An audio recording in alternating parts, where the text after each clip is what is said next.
গাজার জন্য ত্রাণ বহনকারী জাহাজ আটকে দিল ইসরায়েল।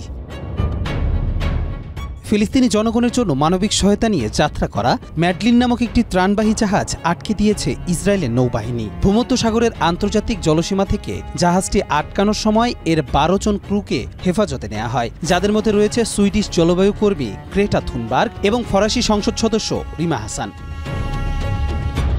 জাহাজটি ফ্রিডম ফ্লোটিলা কোয়ালিশনের উদ্যোগে ১ জুন ইতালির সিসিলি উপকূল থেকে গাজার উদ্দেশ্যে রওনা দিয়েছিল।